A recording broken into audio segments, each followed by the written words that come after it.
warahmatullahi wabarakatuh.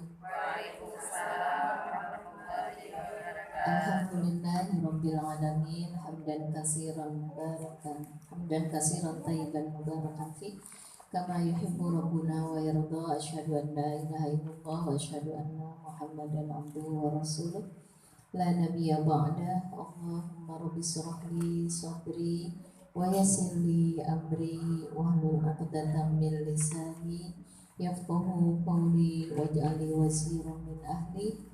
La haula wa la quwwata illa billahil aliyyil azim. Ibu yang dirahmati oleh Allah, yang saya sayangi, yang saya kasihi, yang saya muliakan. Alhamdulillah, di pagi hari yang cerah ini kita sudah memasuki hari ke-16. Alhamdulillah ya, Allah masih menolong kita. Oleh karena itu, mari kita memuji Allah dengan ucapan Alhamdulillahilladzi bi ni'matihi tatimmus shalihat. Salawat teriring salam semoga tercurah kepada baginda kita Habibana wa Nabiyana Muhammad sallallahu alaihi wasallam.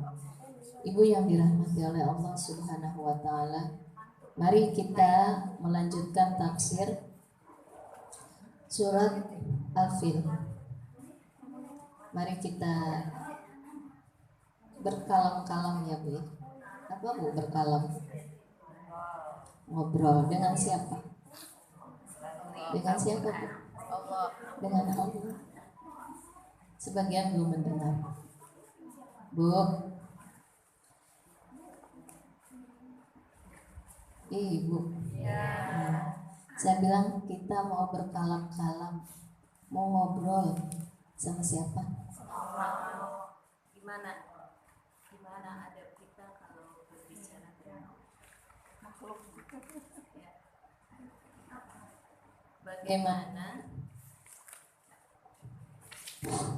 Bagaimana adab kita kalau berbicara dengan Allah? Menghilangkan makhluk. Ya, hadirkan Allah di hati kita. Berarti hal-hal yang berkaitan dengan makhluk sementara dihilangkan dulu ya. Karena Allah tidak akan hadir, Allah tidak akan menolong, Allah akan abai kalau kitanya nggak sungguh-sungguh.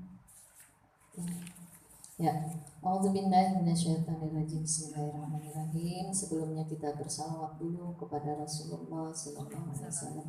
Allahumma shalli ala sayyidina Muhammad wa ala alihi wa sahbihi wa baraka wa sallim ajma'in. Bismillahirrahmanirrahim. Al-Fil ini, hari ini kan Al-Fil ya Bu ya. Al-Fil ini diturunkan Al-Quraisy. Kenapa saya bilang Al-Fil hari ini terlebih dahulu? Karena Al-Fil dengan Al-Quraisy itu suratnya bergandengan. Dan ayat ini sangat berhubungan antara Al-Fil dengan Al-Quraisy. Jadi sesuatu kejadian terjadi di Al-Fil, kemudian kemuliaan dari kejadian peristiwa tarikh dari Al-Fil ini berlanjut ke Al-Quraisy. Jadi dua surat ini bergandengan.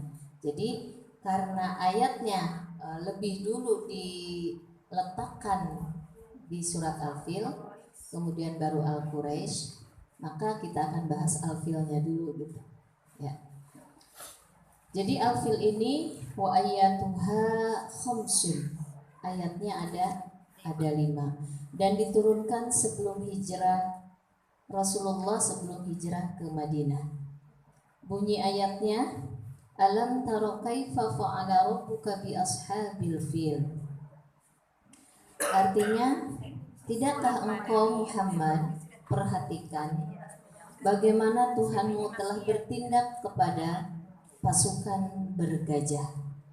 Jadi asbabun nuzul surat ini Ibu, jadi beberapa hari sebelum lahir Rasulullah, ada yang mengatakan 3 hari, ada yang mengatakan sekian hari gitu, banyak riwayat ya. Kita ambilnya 3 hari aja deh. Iya, banyak ya Bu ya. Ya semuanya benar, kita tinggal mau ngambil yang mana. Beberapa hari lah sebelum lahir Rasulullah SAW peristiwa ini terjadi. Ada seorang laki-laki bernama Abrahah bin Ibnu Sabbah. Abrahah ibnu Sabbah ini adalah seorang raja di negeri Yaman dan pusat pemerintahannya di Son'a. Pusat pemerintahannya di Son'a. Negeri Yaman itu sekarang udah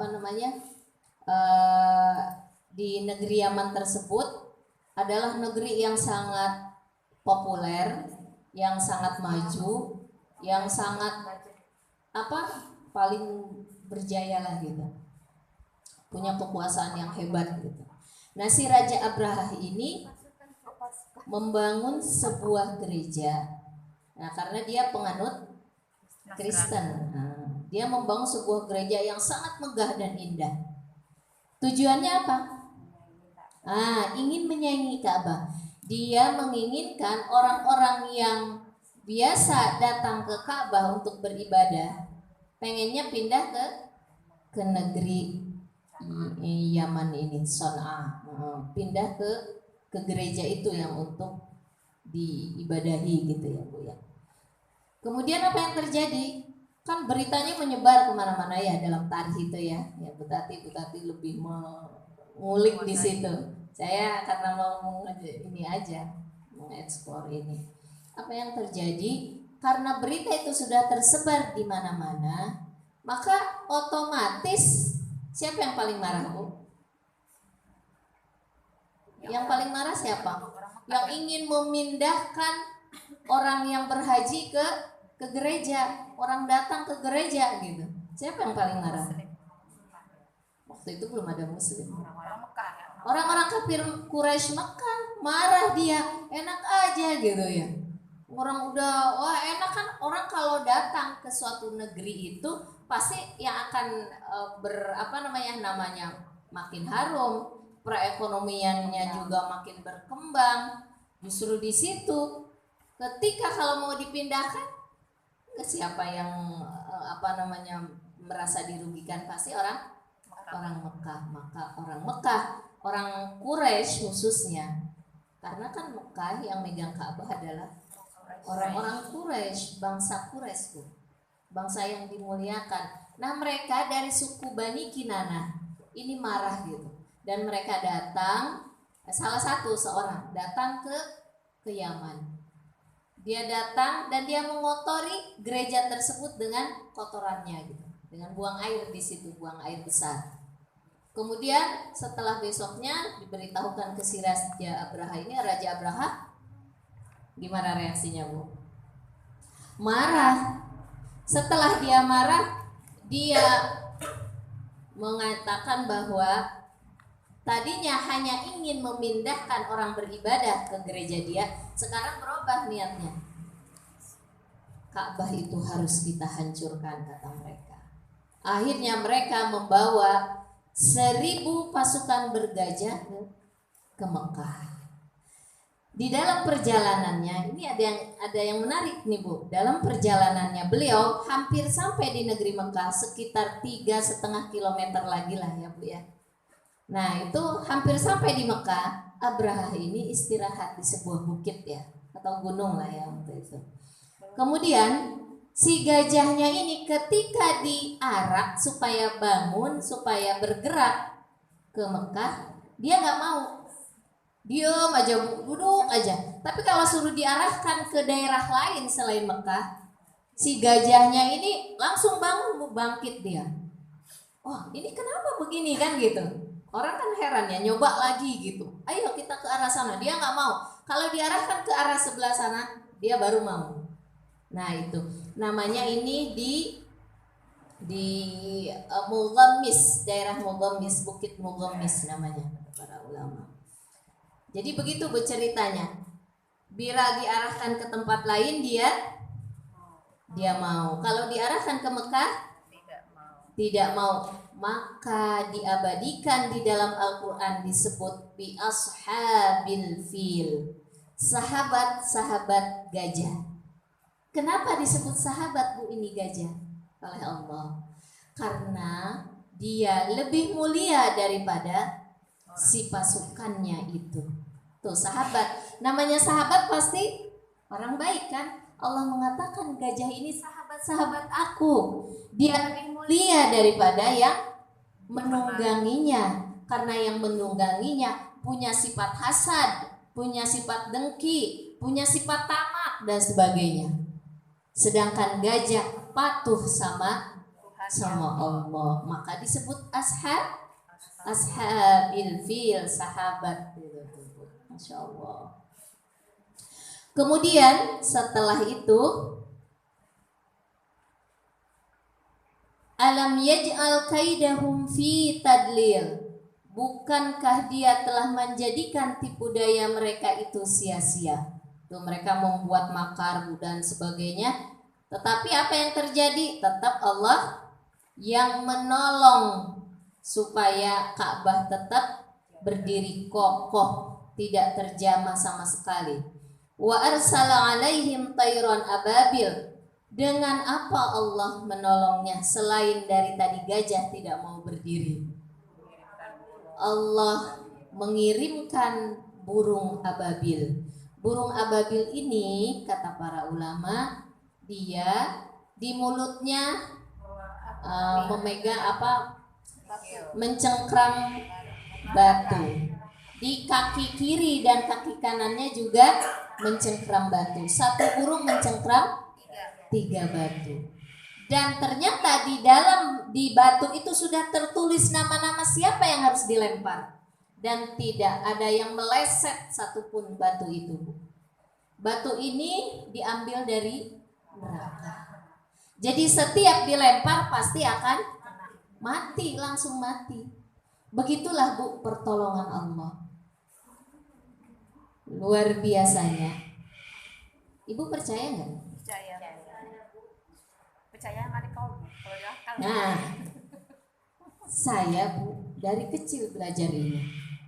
Ada pasukan ababil, terus pegang batunya dari neraka, terus digigit di sini, di kaki kiri kanannya dilempar kayak fa'arsala alaihim tayran ababil tarmihim. Nah, tarmihim itu kan batu yang diambil dari neraka. Bihijaratim min sijil, yang batu dari tanah liat yang dibakar, artinya yang di neraka ya. Kemudian mereka seperti daun-daun yang dimakan ulat. Jadi kayak cerita sejarah, cerita, tapi tidak pernah menyentuh ke dalam kolbu. Tuh kekurangan kita selama ini. Hanya sekedar mendengar cerita. Tapi setelah saya mempelajari, merenungi, belajar lagi dari seorang guru yang memiliki pengetahuan kolbu, masuk ke dalam kolbu itu berita itu.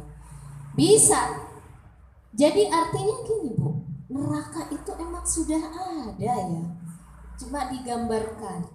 Neraka ada. Kemudian kalau orang-orang yang sudah kasab tuh bisa melihat nanti dia akan kemana. Saya kadang-kadang dibersamai Jibril, saya kadang-kadang dibersamai dengan Nabi, mungkin Nabi yang dianggap belum mati ya, Nabi Isa, Nabi Sis, Nabi Hidir. Ceritanya seperti itu. Saya bersama para wali, itu tuh betul Bu. Coba pahami segala sesuatu sekarang bukan hanya dengan akal pikiran jasad, tapi dengan itu ketika kita baca ayat ini di dalam sholat Bu, akan menyentuh banget. Allah, si gajah jadi sahabat. Kenapa? Dia mulia karena dia taat sama Allah. Jangan-jangan gajah itu lebih mulia daripada kita, karena kita banyak maksiatnya, banyak dosanya ya Allah. Di situ kita memohon terus pengampunan kepada Allah. Artinya kan saya kurang kencang kali masuknya. Iya ini. Kita kok pikir ya Bapak.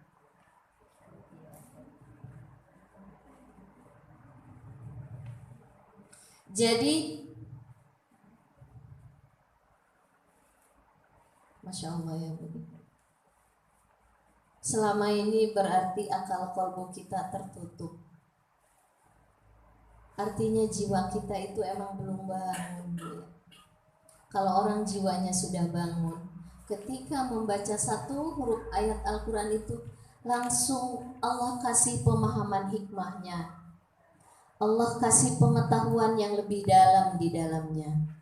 Tapi kalau tidak, sebatas bacaan aja, sebatas hafalan saja, sebatas cerita yang seakan-akan itu hanya berlalu di masa lalu saja. Padahal tidak Ibu, ini dalam ini. Pakai dengan akal kalbu kita. Ini kebetulan kita di Ramadan. Kenapa? Karena Ramadan itu cahaya kalbu kita terangnya makin kuat. Kemarin udah sholat tasbih, kemudian kita sudah taubat sama Allah. Itu kan bangun jiwanya.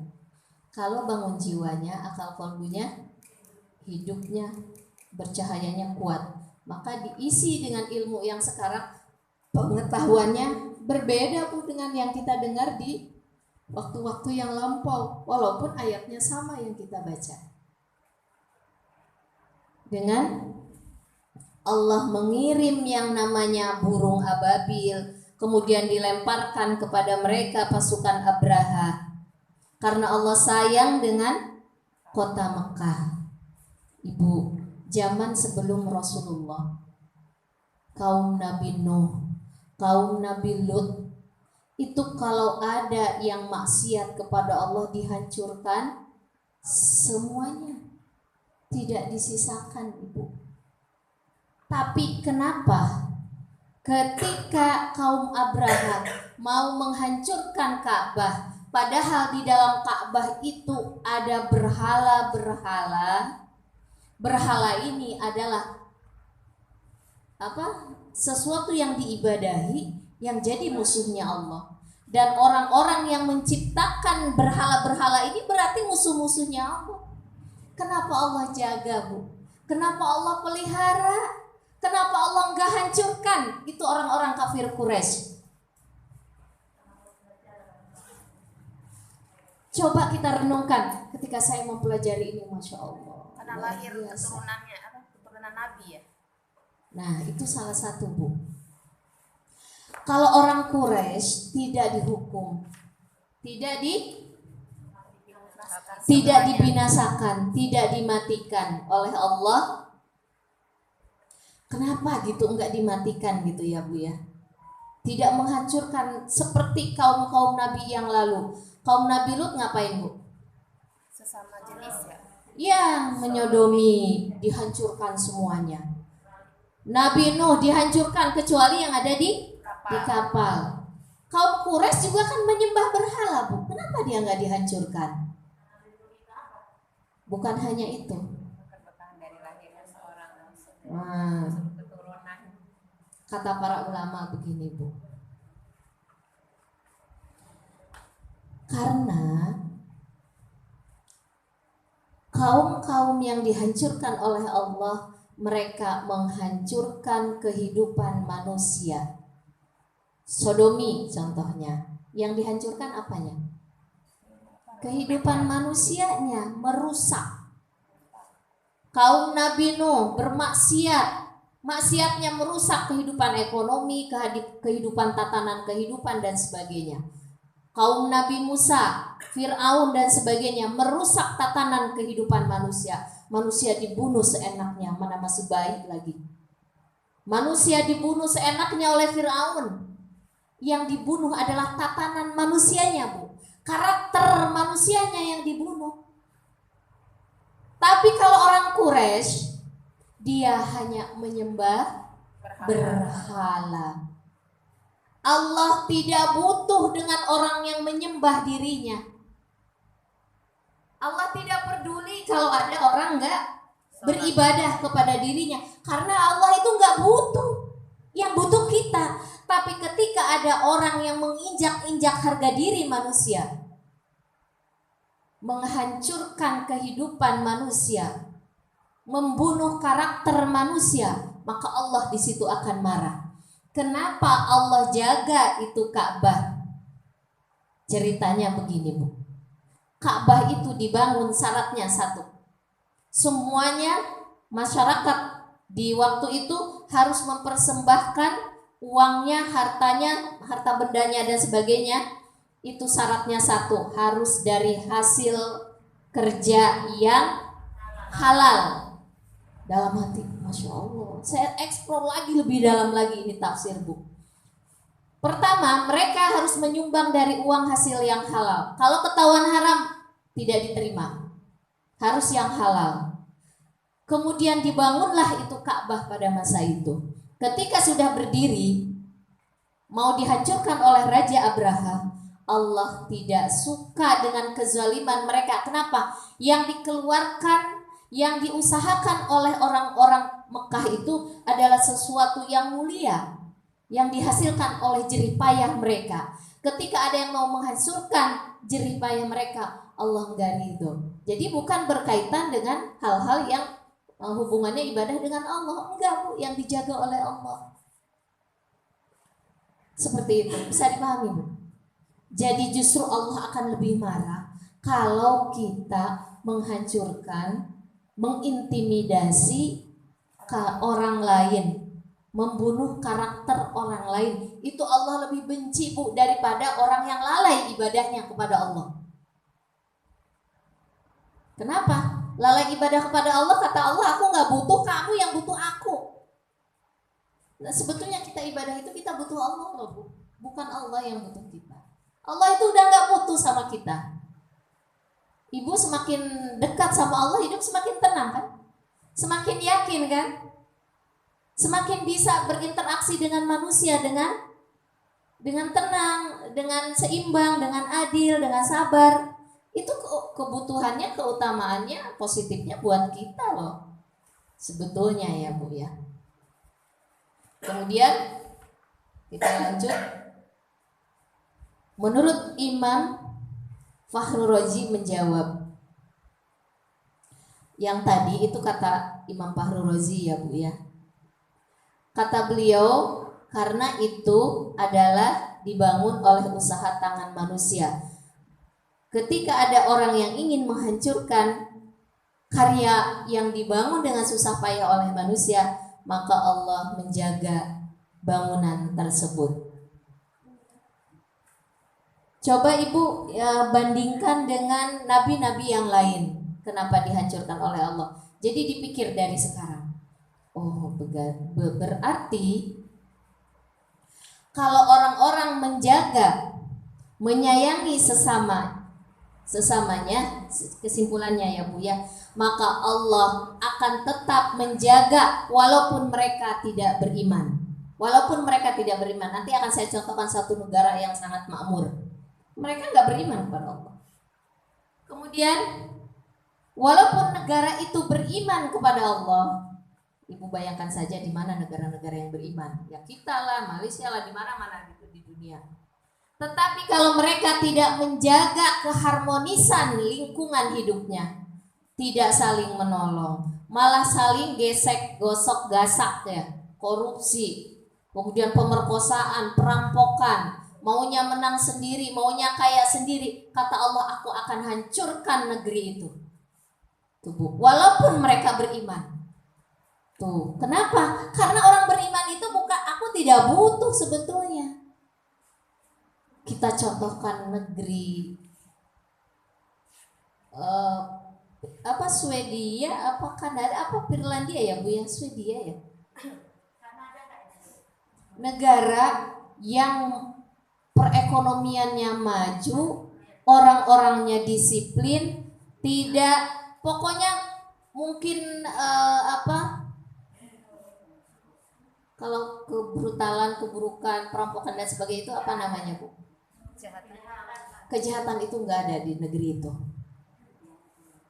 Hebat itu. Anak saya tuh pengen nyontoh dia, Bu. Dibawa idealis di sekolahnya, dia mau masuk perguruan tingginya, nggak bisa di Indonesia. Itu negara itu, Bu. Sangat minim sekali kejahatan. Orangnya bukan orang mukmin, tapi mereka menjaga sekali namanya disiplin, kejujuran. Mereka itu pendidikannya Bu, bukan kayak di kita. Dicari bakat kamu apa, di situ aja suruh dikembangkan bakatnya. Nggak usah kalau dia bakatnya teknik, nggak usah kamu belajar yang selain teknik gitu. Kalau kamu emang bakatnya kedokteran, belajar kedokteran, nggak usah belajar teknik. Jadi kalau SMP SMA itu nggak ada namanya pelajaran semuanya diujikan, matematik diujikan, bahasa diujikan, ini diujikan, itu enggak. Yang diujikan hanya sesuai dengan bakat dan minat dia saja. Artinya dibangun karakter orang itu benar-benar Bu. Makanya negaranya maju. Kita mau nyontohin itu nggak bisa ya. Dari kecil ya. Sulit. Bukan jurusannya matematik. Saya contohnya Bu jurusan agama. Ketika ujian ada matematik, ada bahasa Inggris, puyeng 7 keliling, nilainya 4 ke bawah semua, nggak lulus. Kalau saya kan jurusannya agama, kenapa disuruh ujian ini? Bingung. Anak saya begitu Bu, ada yang ngurun ke anak saya. Mama saya kan senangnya jurusan ini, tapi kamu nggak bakalan masuk perguruan tinggi kalau kamu nggak belajar itu. Inilah katanya kerusakan pendidikan di Indonesia. Idealisnya kayak saya dulu. Kamu gak bakalan lulus kalau begitu, saya bilang. Usahakan aja, ikutin aja aturan yang ada, saya bilang. Nah nanti setelah itu kan di kampus emang sesuai dengan bakatnya. Nah itu artinya apa Bu? Ketika karakter manusia dibangun, dihormati, dijunjung tinggi, kemudian kita menghargai mereka, tidak ada saling gasak, saling gesek, hasad, dengki dan sebagainya, karena emang punya bakat masing-masing. Ketika itu dijaga, itu dimuliakan, walaupun dia tidak beriman kepada Allah, tuh negerinya makmur sentosa. Beda Bu, kalaupun negeri itu beriman tapi korupsi di mana-mana, perampokan di mana-mana, tidak saling mendukung satu dengan yang lainnya, agamanya si Islam, kata Allah untuk apa? Nah gitu, tapi dia tetap ada kemuliaannya ya Bu ya. Tapi Allah tidak menjamin negeri itu aman, damai, sentosa. Orang suka nanya, Bu katanya, negeri kita itu negeri Islam ya Bu ya, tapi kenapa yang lebih maju negeri sana? Banyak yang bertanya selalu begitu. Dia negeri lebih maju, lebih aman, lebih sentosa, lebih ini, lebih, padahal dia nggak beragama. Kita kenapa beragama begini? Katanya gitu, karena mereka menjunjung tinggi harkat martabat kehormatan manusia. Kita enggak, agama aja dipegang, tapi tidak dihargai, tidak diangkat, tidak saling menyayangi. Intinya tidak saling menyayangi, membunuh karakter orang. Tuh, kalau orang sayang pasti akan dibangun karakter orang tubuh. Ya. Ibu datang ke suatu komunitas, kubu-kubuan, kubu sana, kubu sini. Kenapa? Nggak ada saling kasih sayang. Di sini kubu ini pengen lebih dominan, di sini nggak mau kalah. Mana rasa kasih sayang? Sini nggak boleh maju, yang boleh maju saya doang. Itu amanah karakter, membangun karakternya. Kata Allah justru disitulah orang mukmin itu. Al mukmin apa namanya? Kalbunyan ba'duhum ba'dha. Orang mukmin itu seperti bangunan. Bangunan itu menempatkan dirinya sesuai dengan fungsinya masing-masing, Ibu. Kalau ada yang hebat di bidang itu, emang saya bukan. Ngapain saya iri dengki? Gak usah. Emang dia dikasih Allah kelebihan di hartanya. Emang dia Allah kasih kelebihan di kemuliaan jabatannya. Emang Allah dikasih kemuliaan di ilmunya. Emang Allah dia kasih di kemuliaan tenaganya. Nggak pinter Bu, nggak punya jabatan, tapi tenaganya kuat. Jadi yang tenaga kuat jangan iri dengan yang pinter. Yang pinter juga harus sayang sama yang tenaganya kuat. Biasanya yang pinter itu duitnya suka lebih banyak. Berimbang Bu, orang pinter itu gampang nyari duit. Orang kuat emang dia nggak pinter nyari duit, tapi dengan tenaganya bisa mensukseskan orang yang punya duit. Bisa bangun A, bangun B. Lihat tuh Bu, orang-orang tukang kenek, tukang kuat, tapi duitnya nggak banyak. Harus disayang sama kita yang punya duit. Itu artinya membangun karakter setiap pribadi masing-masing. Ini berarti saling menyayangi. Saya punya anak TPL. Di situ saya banyak belajar sama mereka. Ada yang pinter, tapi kalau suruh ngambil meja kelendah. Ada yang nggak pinter bu, gesit banget. Ini rapi sama dia. Dalam hati, masya Allah, ini Allah menciptakan dengan keseimbangan. Ada yang bisa ngatur ya. Kamu harus ini, kamu gini, pinter, dituruti sama teman-teman. Dia nggak kerja kadang. Dia cuma ordinir. Masya Allah, saya menyayangi mereka semua bu. Walaupun si anak ini ada yang nggak pinter. Jadi jangan sampai ada guru pilih kasih. Kenapa? Karena semuanya punya bakat minat masing-masing. Saya tanya yang itu kuatnya, orang tuanya apa? Punten, dalam hati saya, Allah maaf, bapak saya tukang. Oh pantas anaknya kuat. Dia akan menularkan bakatnya. Karena emang orang tuanya nggak bisa ngedidik ya. Emang itu yang Allah hadirkan. Tidak usah pintar-pintar. Jadi ada keseimbangan jadinya hidup ini. Maka hidup itu kan seperti puzzle ya bu ya. Iya, ada yang jadi buntut, ada yang jadi tangan, ada yang jadi perut, ada yang jadi kepala. Yang si buntut nggak usah ngiri sama yang kepala. Yang si tangan nggak usah ngiri sama yang si kaki, si buntut. Udah diam di situ masing-masing. Ada tempatnya masing-masing. Nah begitulah bu. Masya Allah, ini pelajaran Alfil ya buat saya. Ketemu sekarang, ya Allah. Kenapa Allah menghancurkan nabi-nabi, kaum nabi-nabi sebelumnya? Yang ini tidak. Ternyata ketika seseorang menjaga kehidupan orang lain, itu Allah muliakan. Dalam kehidupannya, kalau dia nggak beriman, di dunia minimal dimuliakan. Tapi kalaupun kita beriman kepada Allah, tapi kita tidak memuliakan orang lain, tidak menghargai, tidak menyayangi, maka di jamaah kita itu nomor satu bu ya. Kuatkan rasa kasih sayang dengan sesama. Kuatkan rasa kasih sayang dengan sahabat-sahabat kita.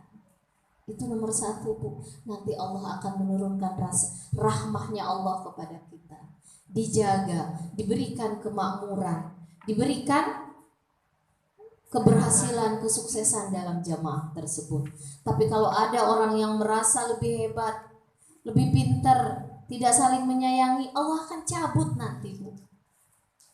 Apalagi kalau merasa ini kepintaran saya, ini kehebatan saya, ini kehebatan jamaah. Gak ada bu, semuanya anugerah. Anugerah dari Allah. Kalau ingin nikmat itu terus ada di berjamaah kita. Kalau ada tiba-tiba rasa ujub tumbuh, ada tiba-tiba nih, Masya Allah, ini mudah banget ya Nubala ini kalau nyari dana bantuan ya. Kadang-kadang cuma baru cerita aja orang udah nyodorin amplop bu. Saya mau bantu dong. Baru cerita, belum selesai ceritanya bu. Masya Allah. Kemudian tiba-tiba ada rasa bangga di hati kita. Lihat untuk kedepannya Allah cabut itu pertolongan Allah. Jangan sampai begitu ya ibu-ibu ya.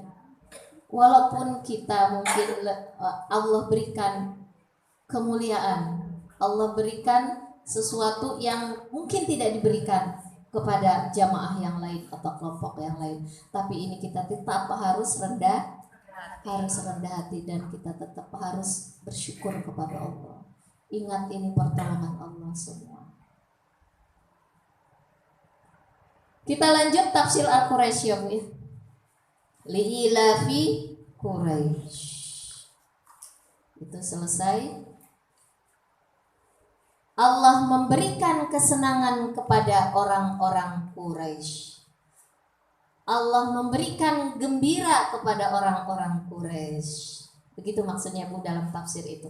Kalau diterjemahkan, karena kebiasaan orang-orang Quraisy. Karena kebiasaan orang-orang Quraisy dalam terjemah. Tetapi di dalam tafsirnya adalah Allah memberikan kesenangan. Allah memberikan kebahagiaan kepada orang-orang Quraisy. Di Mekah itu Bu, bangsa Arab itu ada namanya bangsa Arab, ada namanya non-Arab. Nah, kemudian kalau non Arab namanya bangsa Azam. Azam ya Bu ya, non Arab.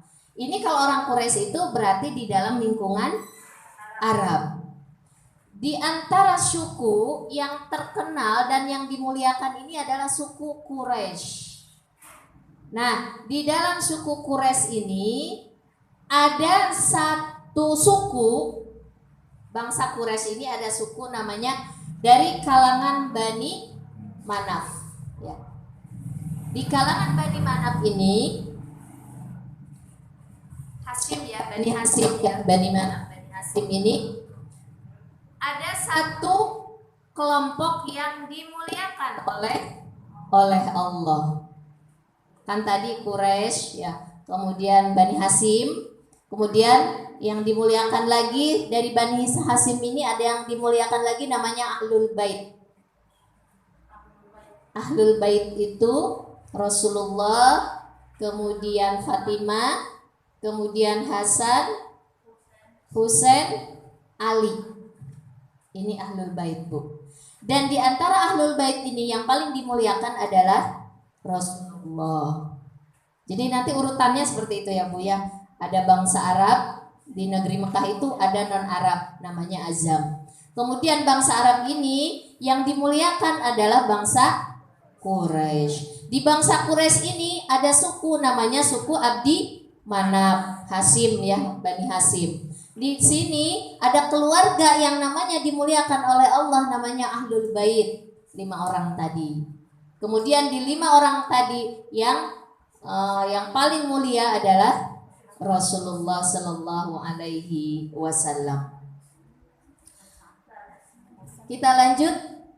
Li'ila fi Quraisy. Kenapa mereka diberikan kebahagiaan Bu? Mereka diberikan kesenangan karena ketika Raja Abraha mau menghancurkan Ka'bah, Allah menolong dan menjaga Ka'bah itu supaya tidak hancur. Nah itu salah satunya Bu. Kenapa mereka merasa senang dan bahagia gitu Bu? Nah kemudian karena mereka ditolong oleh Allah, ini akan berimbas selamanya dalam percaturan dunia antara satu negara dengan negara yang lain. Akan berimbas. Yang Ahlul Bait tadi 5 orang. Rasul, Fatimah, Ali, Hasan, Husain. Ini kenapa saya nggak pakai ininya? Kurang stabil Bu. Yang stabil itu yang hitam. Nah itu. Tapi suaranya lebih bersih ini. Itu ada kelebihannya. Ya itu. Kita lanjut ya Bu ya. Mau diganti?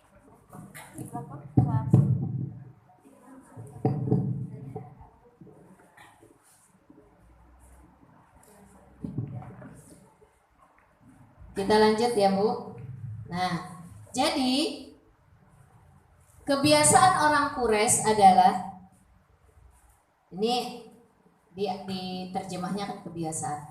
Mereka itu diberikan nikmat, diberikan kebahagiaan karena Allah sudah menolong bangsa Quraisy dari kehancuran penyerangan dari Raja Abraha. Ibu kan tadi sudah ceritanya Raja Abraha itu ya.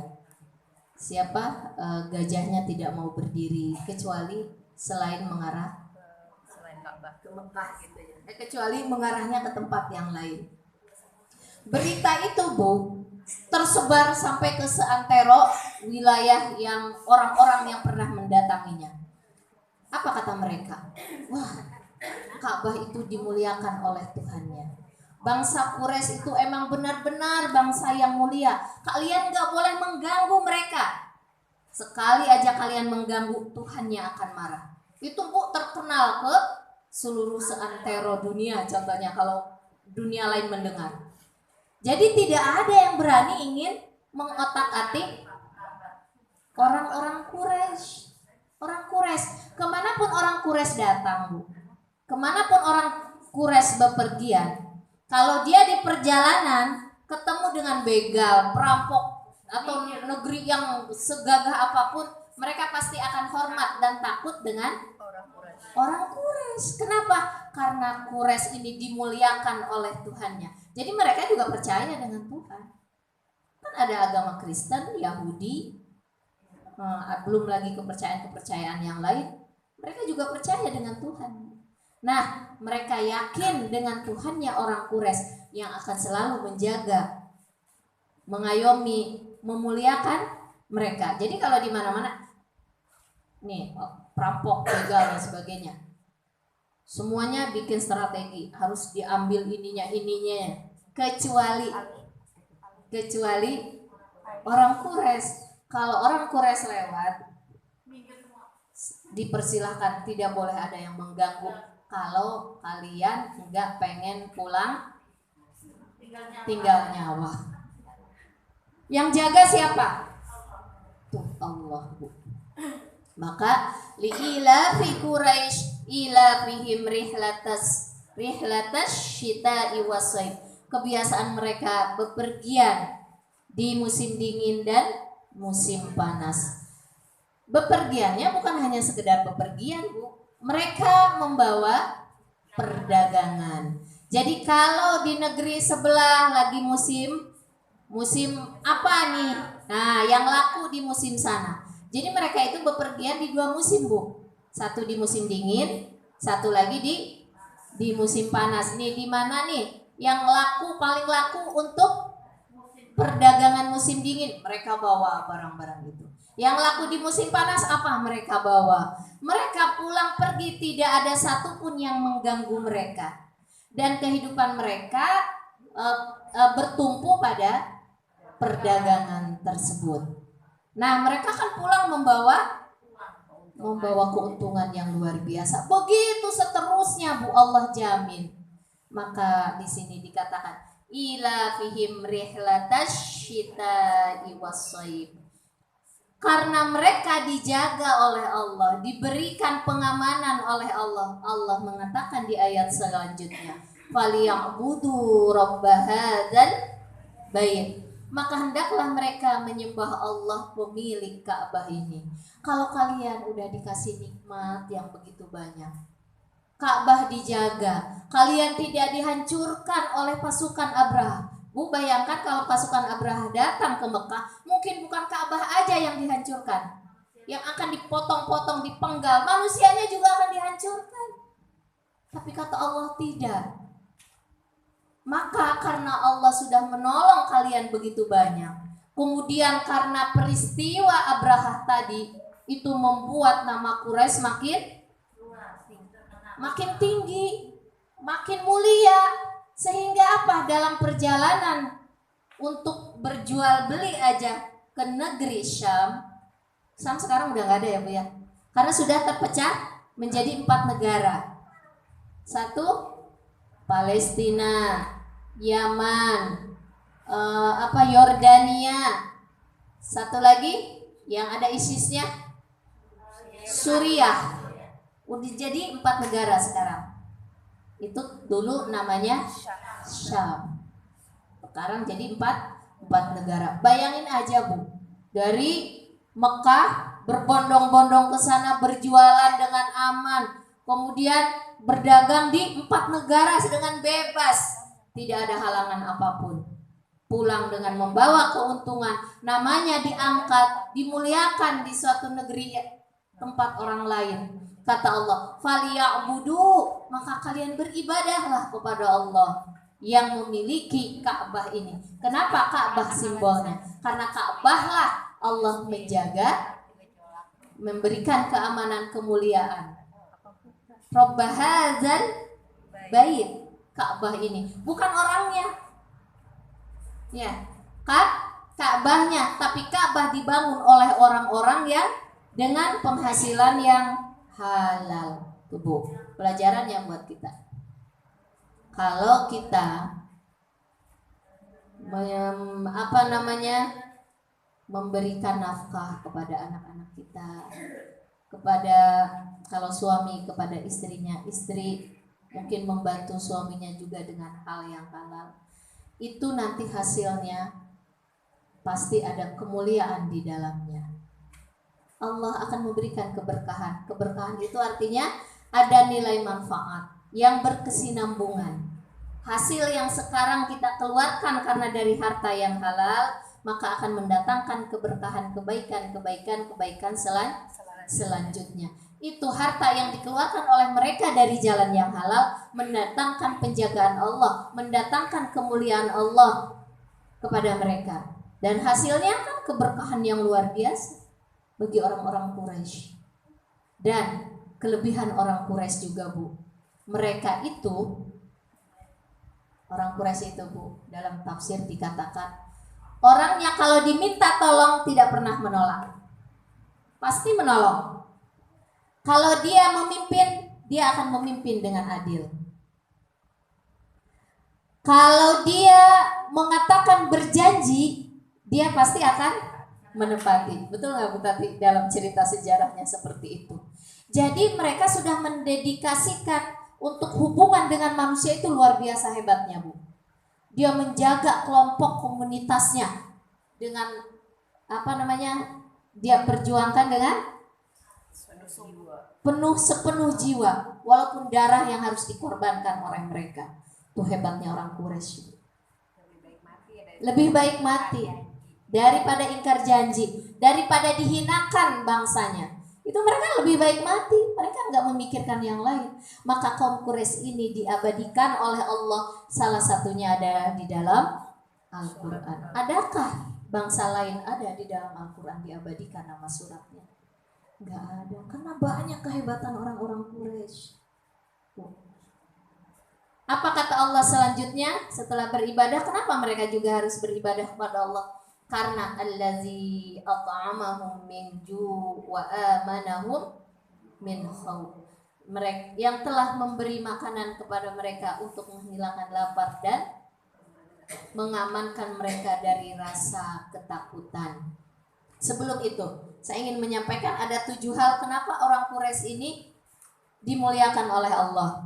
Salah satunya tadi ya Bu ya, secara umum. Yang pertama, karena Nabi lahir dari bangsa Quraisy, suku Quraisy. Karena Nabi wa ana fihim, karena aku ada di dalamnya. Jadi kalau ada orang mulia lahir di kalangan kita, Bu, biasanya kita juga ikut mulia ke bawah. Ya, itu udah hukum alam. Yang kedua, Nabi ada di tengah-tengah mereka, bukan hanya lahir, tapi Nabi hidup di tengah mereka. Berapa tahun Nabi di Quraisy itu, Bu? Ketika setelah diangkat jadi Rasul 13 tahun, sebelumnya 40 tahun. Jadi Nabi hidup gitu di situ. Bukan hanya lahir terus pindah gitu, enggak. Ada di situ. Maka itulah kemuliaan yang kedua. Kemuliaan yang ketiga, yang memegang kunci Ka'bah, yang membersihkan tempat Ka'bah, yang menjaga berhala-berhala itu, Bu, itu orang-orang Quraisy. Iya, kakeknya. Yang megang kunci orang Quraisy, yang bersihin orang Quraisy, yang menjaga semuanya orang Quraisy, bukan dari suku yang lain. Yang keempat, yang mengelola air Zam-Zam dan orang-orang yang haji, pengurusnya lah kalau menurut kita ya, itu adalah orang Quraisy. Yang kelima, Allah menolong mereka dari pasukan bergajah. Ini imbasnya panjang dan luar biasa, Bu, yang tadi saya bilang, orang tidak ada yang berani menyakiti. Karena ditolong dulu, pernah ditolong oleh pasukan Ababil oleh Allah ya. Pasukan bergajahnya juga nolong, gak mau beranjak gitu. Nah itu. Yang keenam, mereka lebih awal beriman kepada Rasulullah 10 tahun daripada bangsa yang lain. Kan Rasulullah di situ ya. Ya, 10 tahun lebih awal beriman kepada Rasulullah. Yang terakhir, satu-satunya nama yang diabadikan oleh Allah di dalam Al-Quran menjadi nama surat, yaitu Al-Quraisy. Tidak yang lain. Itu. Karena ketujuh keutamaan ini, maka Allah nyuruh mereka untuk beribadah kepada Allah. Dan selain itu Allah mengatakan allazi at'amahum, yang sudah memberikan makanan kepada kamu dan rasa aman. Bu, nomor satu di dunia yang dicari oleh manusia adalah yang penting bisa makan. Nomor satu makan kan Bu ya? Loh, Ibu, ada orang di laut, di kapal, mereka terdampar Bu. Makanan sudah habis dan sebagainya. Yang dicari kan makanan. Akhirnya mereka terpaksa memakan sampah udah gak ada. Temennya sendiri mayat. Kenapa? Karena emang makanan adalah kebutuhan pokok. Kenapa ketika COVID orang panik Bu? Pertama yang dipanikin apa Bu? Takut nggak ada yang Bukan dimakan. virusnya dulu Bu, bukan. Takut nggak ada yang dimakan. bisa dimakan, katanya mau lockdown segala macam tuh. Wah, pokoknya ditakut-takutin. Ngerasa nggak Bu? Akhirnya yang disetok duluan apa? Beras. Berarti makanan itu sangat penting. Ketika mereka mendapatkan makanan tercukupi karena ada pertukaran perdagangan, maka kata Allah, beribadahlah kalian kepada Allah karena kalian sudah dijamin makanannya. Kan tidak ada yang mengganggu Bu dalam perdagangan. Artinya otomatis mereka tuh tinggal nggak usah mikirin, kita yang penting jualan laku pulang bawa duit, jualan laku pulang bawa duit. Duit itu buat beli bahan pokok makanan. Udah tenang. Ibu, kata para ulama ya, kalau orang punya bahan makanan untuk hari ini, orang itu seakan-akan hidup untuk selamanya. Kenapa? Kalau udah pagi ada makanan, siang ada, buat nanti malam ada. Kan besok mah tinggal nyari lagi. Itu sebetulnya udah cukup Bu. Ini kadang-kadang kita udah sebulan aja udah cukup masih suka kadang bingung ya Bu ya. Padahal sehari aja kata ulama, kita punya perbendaharaan makanan untuk sehari tercukupi, itu udah tenang hidup kita. Besok kan kita masih bisa nyari lagi, dan belum tentu umur kita sampai besok. Yang kedua yang dibutuhkan oleh manusia itu keamanan. Di sini kan allazi at'amahum, yang memberi kamu makan. Yang membuat kita tenang pertama punya makan. Yang kedua aman Bu. Ibu, ada orang rumahnya mewah Bu. Satpamnya ada 5. Kemudian suatu waktu dia dapat teror di telepon. Anda akan saya bunuh. Apa yang terjadi Bu? Padahal satpamnya ada 5, rumahnya dijaga dengan besi segala macam. Bisa tenang gak Bu dia bisa tidur? Gak bisa tidur, bentar-bentar diteror lagi. Kami sebentar lagi datang, apa? Terus dia bilang, saya punya satpam. Tidak ada apa-apanya satpam kamu ini. Saya adalah apa-apalah gitu. Teror lah, teroris gitu Bu. Pasti orang ini walaupun hartanya berlimpah, penjaganya mungkin lebih dari 100, tapi kalau diteror, orang ini pasti tidak akan nyaman, tidak akan tenang Bu. Kalau begitu saya tidak akan keluar, kata dia. Nyuruh pembantu dan sebagainya keluar. Masih tenangkah dia kalau masih diteror? Tidak Bu. Saya akan memasukkan racun ke dalam makanan yang dibeli oleh pembantumu, buah yang dibeli oleh pembantumu. Di dalam keranjang itu ada bom dan sebagainya. Bisa tenang gak Bu? Kalau Allah angkat ketenangan kepada orang itu, gak bisa. Ada orang Bu bawa duit 10 miliar, naik pesawat, pesawatnya gerdek karena dia ada turbulensi di atas. Tenang nggak Bu hidup? Itu cerita Bu, ada ipar saya kan naik pesawat ke Palembang, ngikutin suaminya, mau nengok suaminya. Ketawa saya, ya Allah, harta yang dia miliki segitu banyak. Ternyata kata dia lupa semua dengan anak, dengan harta, dengan suami. Yang diingat, ya Allah, dosa aku masih banyak. Ya Allah, ini aku beri keselamatan. Ya Allah, ini ya Bu, ada petir, ada gunung katanya. Turbulensi itu pesawat. Tidak ada ketenangan Bu di situ. Saya bilang kamu duitnya banyak, udah tenang. Gak keingetan. Saya cuma bercanda masih di dunia ya. Masya Allah. Baru sedikit doang diangkat keamanan oleh Allah, nyaman gitu. Jadi artinya apa Bu?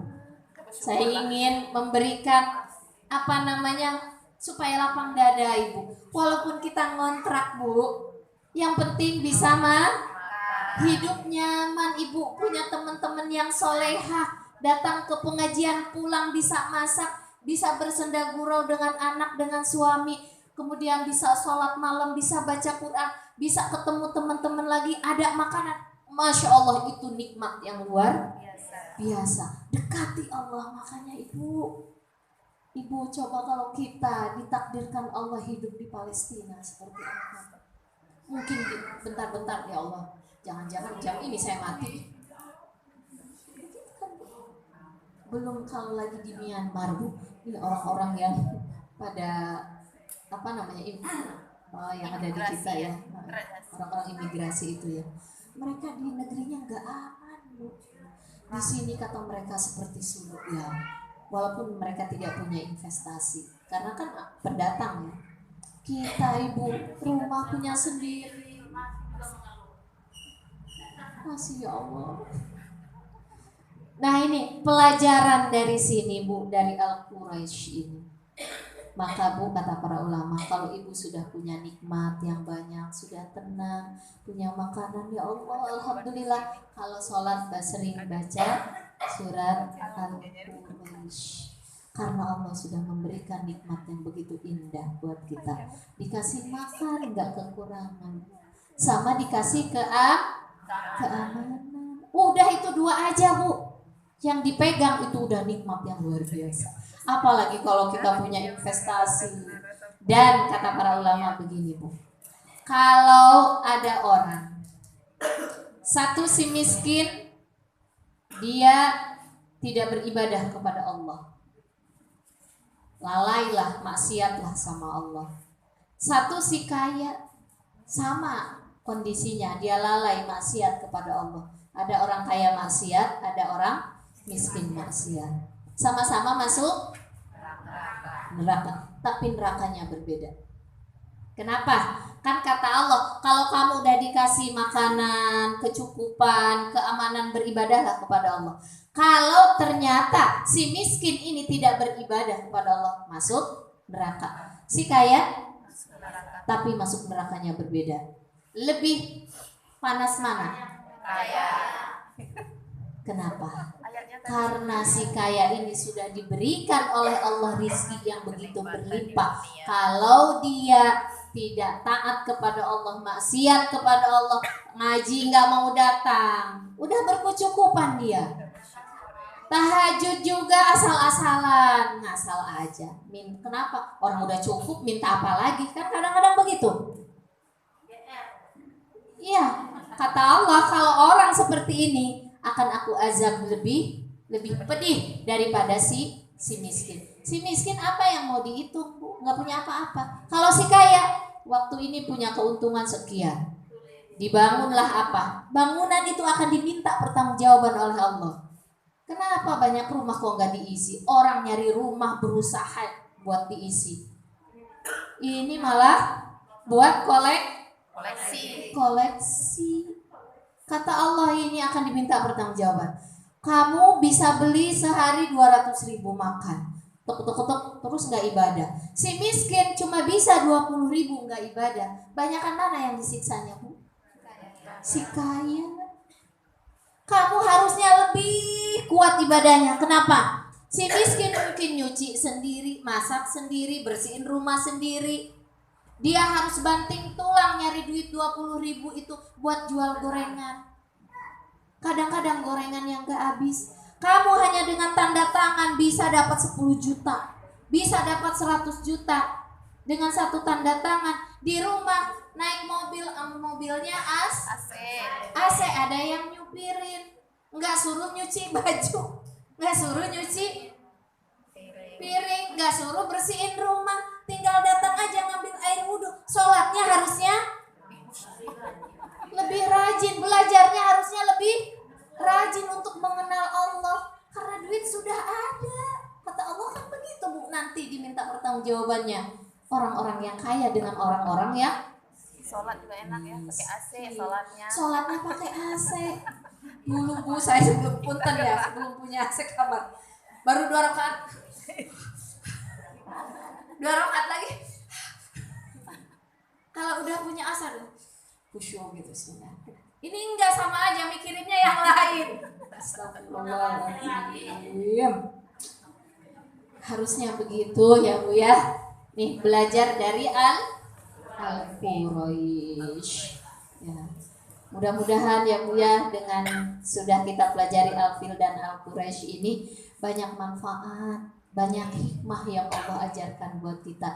Dan mudah-mudahan ilmu yang sudah kita pelajari hari ini jadi makanan jiwa dan bermanfaat untuk kita laksanakan dalam kehidupan sehari-hari. Alhamdulillah. Saya mohon maaf bila mana ada kata-kata yang kurang berkenan Bu di hati Ibu. Yang hak datangnya dari Allah, yang batil dari diri saya sendiri. Wabillahi taufiq wal hidayah. Wassalamualaikum warahmatullahi wabarakatuh. Mungkin ada Ibu yang sudah ditutup ya Bu Mas. Mungkin ada